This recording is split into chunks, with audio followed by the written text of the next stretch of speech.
ஸ்ரீராம் இப்போ ஒரு சொல்கிறாரு, இந்த ஏற்கனவே 2019 பிஜேபி பிரதமர் மோடியை முன்னிறுத்திய போது இங்கே கூட்டணிக்கு வந்து வெற்றி வரலைங்க.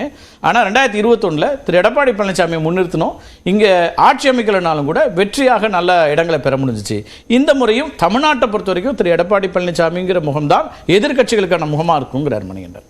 இல்லை, அது வந்து கடந்த காலத்துடைய விஷயம், அப்படியே அது கண்டினியூ இப்போ ஆலை. நிச்சயமாக இன்றைக்கி களம் வந்து வேறு மாதிரி தான் இருக்குது. அதை நம்ம திருப்பியும் உங்களுடைய ஓட் பர்சன்டேஜை வச்சு பேசுவாங்க. அதை நம்ம இன்னும் கொஞ்சம் பொறுத்திருந்து பார்ப்போம் எப்படி வருதுன்னு. நிச்சயமாக இன்றைக்கி வந்து திரு எடப்பாடி அவர்களோட அன்றைக்கி வின் பண்ணும்போது திரு ஓபிஎஸும் கூட இருந்தாங்க. அது ஒரு முழுமையான கட்சியாக இருந்தது. அதனால அவர்களுக்கு கிடைத்த வெற்றி 21 அவரும் இருந்ததுனால இப்போ தனியாக இருந்து அவர் என்ன செய்ய போகிறார் என்பது யாருக்கும் தெரியாது.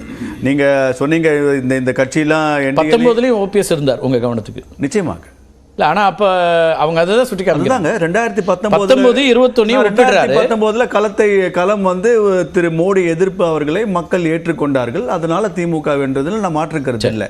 ஆனால் அது இன்னைக்கு இல்லை என்பதுதான் என்னுடைய நிலை. 24 அது மாறுது. 24 நிச்சயமாக அது மாறுது. நிச்சயமாக அது மாறி இருக்கு. அதை வந்து கொஞ்சம் எலெக்ஷன் முடிஞ்ச உடனே தானே நம்ம வந்து அதை உங்களுக்கு உணர்த்த முடியும்.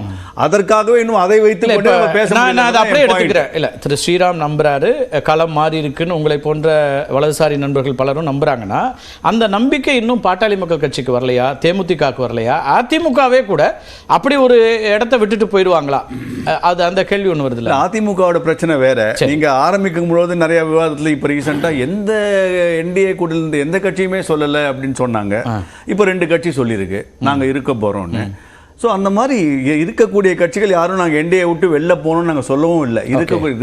எல்லா நீங்கள் சொல்லக்கூடிய கட்சிகளும் நாங்கள் என்டிஏல இப்போ இல்லைன்னு சொல்லவும் இல்லை. சரி, அதனால அந்த கட்சிகள் எல்லாம் நிச்சயமாக இந்த என்டிஏ கூட்டணியில் கண்டினியூ பண்ண தான் போகுது. நீங்கள் அதை பார்க்க தான். அதில் இன்னொரு பாயிண்ட் மணிகண்டன் என்ன சொல்றாருன்னா, நீங்கள் சொல்லக்கூடியது தமிழ்நாட்டில் பிஜேபி வளர்ந்துருக்கு அதனால் இப்படி வரும்ன்றீங்க. திரு மணிகண்டன் என்ன சொல்றாருன்னா, திரு ஜி.கே. வாசனுடைய முடிவிலும் கூட மீண்டும் மத்தியில் பிரதமராக மோடி வருகிறார், ஆட்சியை பிஜேபி அமைக்குதுங்கிற ஒரு பர்செப்ஷனில் அப்போ அதிகாரம் வேணும் அப்படின்னா நம்ம அதோட போலாங்கிற முடிவு தான் எடுக்கிறாரே தவிர தமிழ்நாட்டு களத்தை ஒட்டி இல்லைங்கிறார் அவரு.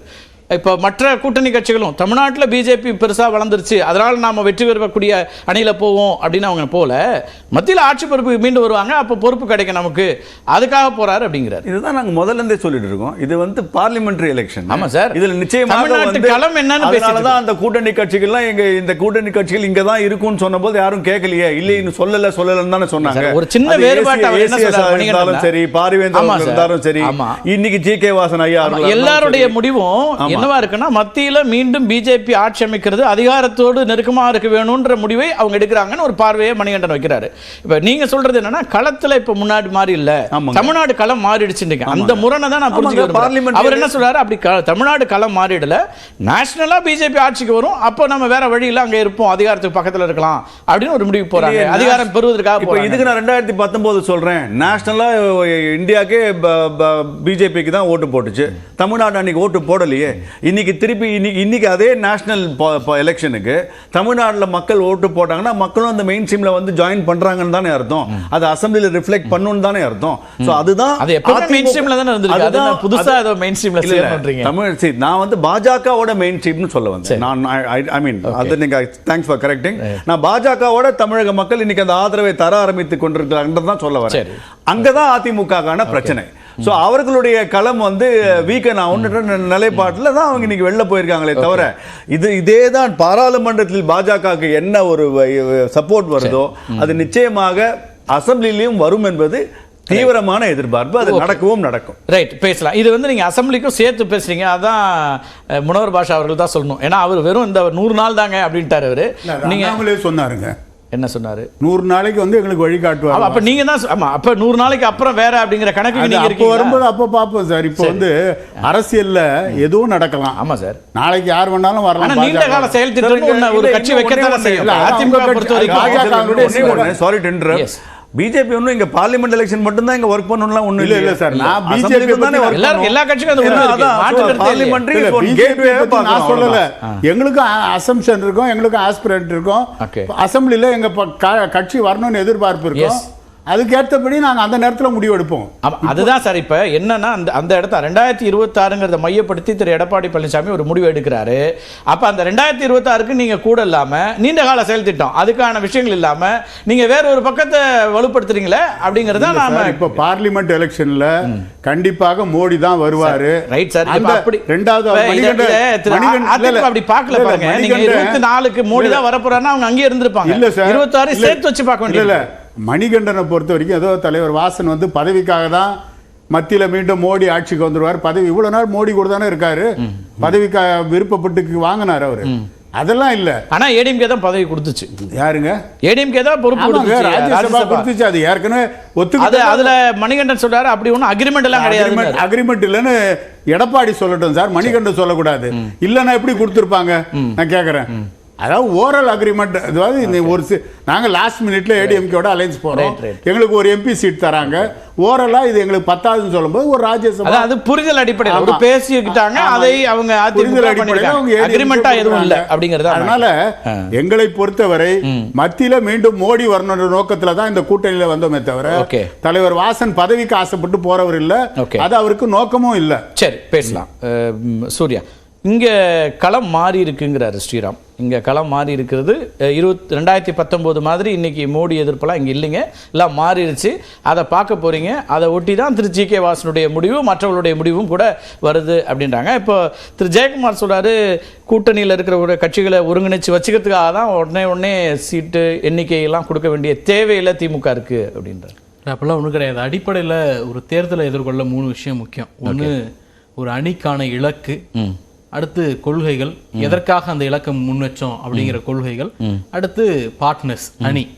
இந்த 3 விஷயத்துல திராவிட முன்னேற்ற கழகம் இன்னைக்கு இல்ல நேத்து இல்ல 2017 இருந்து தெளிவாக இருக்கிறது.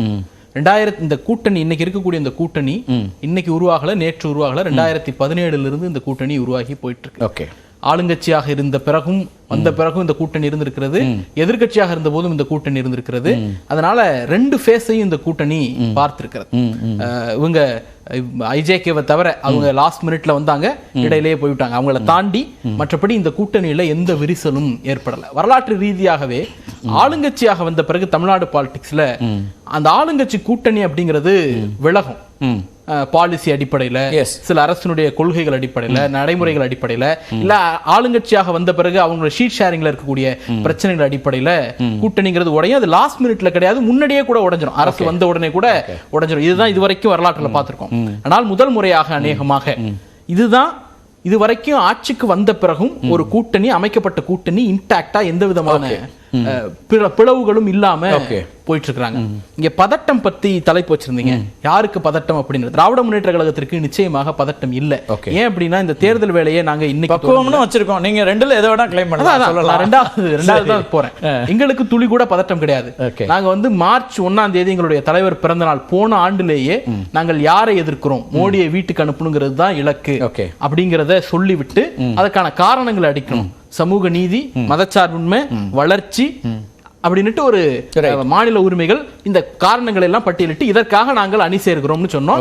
அந்த அணியை கட்டமைச்சு அந்த அணியோட டிராவல் பண்ணிட்டு இருக்கோம். இதுல எந்த மாற்று கருத்து எங்களுக்கு இல்ல. அன்னைக்கு தொடங்கின பயணம் ஜூலைலே நாங்க பூத் கமிட்டி போட்டு 5 ஜோன்ல போய் எங்க தலைவர் வந்து பூத் கமிட்டி மெம்பர்ஸ் பார்த்துட்டாங்க. இன்னைக்கு 17, 18, 19 கடந்த பிப்ரவரி மாதம் நாடாளுமன்ற தொகுதி வாரியா நாங்க கூட்டம் நடத்தி முடிச்சிட்டோம். இன்னைக்கு வந்து இல்லம் தோறும் ஸ்டாலினின் குரல் என்கிற பெயர்ல பிரச்சாரத்தை ஒவ்வொரு ஓட்டர்ஸையும் இண்டிவிஜுவலா சந்திக்கக்கூடிய ஒரு மாபெரும் பிரச்சார இயக்கத்தையே நீங்க பரப்புரை வியூகங்களை சொல்றீங்க. அது எல்லா கட்சியிலுமே பண்ணிட்டு இருக்கு, ஒவ்வொன்றும் பண்ணிட்டு இருக்காங்க. அதிமுக ஒரு வியூகம் இருக்கு, பாஜக ஒரு வியூகம் இருக்கு, திரு வாசன் அவர்களுக்கு ஒரு வியூகம் இருக்கு, எல்லாம் இருக்கு. நம்ம பேசிட்டு இருக்கிறது கூட்டணி எண்ணிக்கை, அந்த பேச்சுவார்த்தை. இப்ப எல்லாமே தொடர்ச்சியா நீங்க சொன்னீங்க இத்தனை ஆண்டுகளா இன்டாக்டா இருக்கும், எல்லாம் போயிட்டு இருக்கு. அதுக்கு 3 கட்டம் 4 கட்டம்லாம் பேச வேண்டிய அளவுக்கு இன்டாக்டா தொகுதிகள், எத்தனை தொகுதிகள்ங்கிற எண்ணிக்கைக்கு தானே போயிட்டு இருக்கு. நீங்க எண்ணிக்கை அப்புறம் எந்த தொகுதி இப்ப அறிவிக்கும் பொழுதே ஒரு தொகுதி நான் அறிவிச்சோம், ராமநாதபுரம் சேர்த்து தான் அறிவிச்சோம். ஐயுஎம்எல்க்கு ஒரு தொகுதி அறிவிச்சோம், கொங்கு மக்கள் தேசிய கட்சிக்கு அது நாமக்கல் சேர்த்து தான் அறிவிச்சோம். அறிவிச்ச உடனே உங்களுக்கு எந்த கட்சி கூட்டணிக்குள்ள வரல, நீங்க சேர்த்துக்கல. அதிகாரப்பூர்வமா வச்சுக்கல. மேபி கமலஹாசன் வரலாம், அதுல நம்ம அது வந்து அதிகாரப்பூர்வமா எதுவும் கிடையாது, யாரும் வெளியிலயும் போகல. அப்படின்னா ஏற்கனவே 2019 ஒரு ஃபார்முலால போட்டிட்டு இருக்கீங்கல்ல, அதுல என்ன புதுசா வேற என்ன பேச்சுவார்த்தை அல்லது என்ன நெருக்கடி வந்துரும்? இல்ல, இண்டிவிஜுவலா கட்சியினுடைய பலம் கூடி இருக்கிறது குறைந்திருக்கிறது அப்படிங்கிற அந்த நிர்வாக கட்டமைப்புல ஏற்படுத்தப்பட்ட மாற்றங்கள் இருக்கு. எந்த இடத்துல கேண்டிடேட் மாத்தினா வெற்றி வாய்ப்பு இருக்குங்கிறது யூகங்கள்லாம் இருக்குல்ல, எந்த தொகுதியை யாரு கொடுக்குறோம் அப்படிங்கிற பிரச்சனைகள்லாம் இருக்குல்ல, அது குறித்த விவாதங்கள் நடந்துட்டு இருக்கு. எல்லாம் வெளிப்படையா நடக்குது. எங்க பேச்சுவார்த்தை நடக்குதுன்னே தெரியாத அளவிற்கு இருக்கிறது மற்ற கூட்டணிகள். நாங்க அறிவாலயத்துல 2 தரப்பும் உட்கார்ந்து வெளிப்படையா பேசுறாங்க. தொகுதி வேணுங்கிற கோரிக்கை வருது, பொது தொகுதி வேணுங்கிற பேசுறாங்க. அந்த அரங்கத்துக்குள்ள பேசி முடிச்ச பிறகு 2 தரப்புல இருந்து பிரஸ் ரிலீஸ் வருது.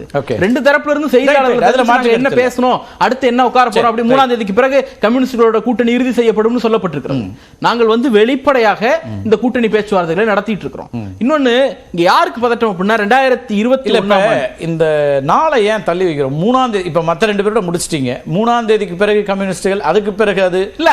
அதிமுக என்ன சொல்றாங்க, ஜெயக்குமார் என்ன சொல்றாங்கன்னா, இன்னும் அங்க இருந்து இந்த பிரச்சனைகள் வரும், இவங்களுக்குள்ள டிஃபரன்சஸ் வரும், அது போயிடாம இருக்கிறதுக்கு சில வியூகங்களை நான் அதான் முன்னாடி சொன்னேன். ஆளுங்கட்சியாக வந்த பிறகு கூட்டணியில் ஏற்படக்கூடிய சிதறல்கள் எங்க இருந்து ஆரம்பிக்கும்னா பாலிஸ் ஸ்டேஷனை தான் அவங்க முதல்ல கிரிட்டிசைஸ் பண்ணுவாங்க. ஆமா, அங்க இருந்து ஆரம்பிக்கும். ஆமா, அதெல்லாம் தான் பண்ணாங்க. ஆனால் அந்த மாதிரி நீங்க எந்த சிக்னலுமே அதிமுகவுக்கோ பாஜகவுக்கோ இங்க இருக்கக்கூடிய கூட்டணியில இருந்து கிடைக்கல. பாஜக இன்னைக்கு இந்தியா முழுக்க எல்லா மாநிலங்களிலும் கூட்டணியில உடைக்கிறாங்க. தமிழ்நாட்டுல அந்த அட்டெம்ப்ட் அவங்களுக்கு ஃபெயிலியர் ஆயிடுது. இன்னொன்னு, ஏன் இந்த டிலே அப்படிங்கிறீங்க? டிலேன்னா ஒரு குழு போட்டிருக்கோம், பேச்சுவார்த்தை குழு. அந்த குழு தான் இப்ப 1ஆம் தேதி 2ஆம் தேதியும் டிலேன்னு நான் சொல்லவே இல்லை. அதாவது 3ஆம் தேதி ஏன் தள்ளி வைக்கணும்னு கேக்குறீங்கல்ல. 1ஆம் தேதி இன்னையில இருந்து 5 நாட்கள் எங்களுக்கு வந்து இல்லந்தோறும் பிரச்சாரம் இருக்கிறோம். 1ஆம் தேதி 2ஆம் தேதி வந்து நகரங்கள்லயும் மாநகரங்கள்லயும் பேரூராட்சிகள்லயும் கூட்டம் நடத்த இருக்கிறோம். அது அதுக்கான நேரங்கள் அந்த டிஸ்கஷன்ல இருக்கு. இப்ப களம் மாறி இருக்குன்னு சொன்னாரு, சொன்னீங்கன்னா நான் களம் மாறி இருக்குங்கிறத நான் இல்ல, அண்ணாமலையும் எல்முருகன் அவர்களுமே நம்பல. அதனாலதான் எல்முருகன் ராஜ்யசபாக்கு போறாங்க. அண்ணாமலை கிட்ட நீங்க தேர்தலில் நிப்பீங்களான்னு கேட்கறதுக்கு அதை விட எனக்கு முக்கியமான வேலை இருக்கிறது அப்படின்னு சொல்றாரு. அவங்க இலக்கு 26 நம்ம தெரியல நமக்கு. இல்ல, அது பிரச்சனை இல்லை. நான் இன்னைக்கு என்ன அப்படிங்கிறது தான். ஓகே, இப்ப களத்தை சந்திக்கல, அதனால அவங்க வந்து மோடி மேஜிக் அப்படின்னு சொல்லி நின்ன போன தேர்தல்லையும் அவங்க எந்த பெர்ஃபார்மன்ஸும் இங்க பண்ணல. அதாவது மோடி தான் அவங்களுடைய சிங்கிள் ஃபேஸ். மற்ற மாநிலங்கள்லயே அதுதான் நிலைமை அப்படிங்கும் பொழுது தமிழ்நாட்டுல 2024 ஒன்னும் செய்ய முடியாதவர்கள் 2024 ஒன்னும் செய்ய முடியாது. இன்னொன்னு, அவங்க இப்ப வரைக்கும் ஓட் பேங்க் நம்ம பர்சன்டேஜ்ல தான் பேசிட்டு இருக்காங்க. நாங்க இதை விட 2 டிஜிட்டுக்கு போவோம் அப்படின்ட்டு 40ல இத்தனை தொகுதி வெல்வோம்னு கூட அவங்களால அறுதிட்டு சொல்ல முடியல. நாங்க இலக்கு சொல்றோம்ல 40ல 40 வெல்வோம்ங்கறாங்க. எடப்பாடி பழனிசாமி அவர்களும் சொல்றாரு நாங்க வெல்வோம்னு. அந்த கான்ஃபிடன்ஸ் கூட பாஜகவுக்கு இல்ல. ஓகே.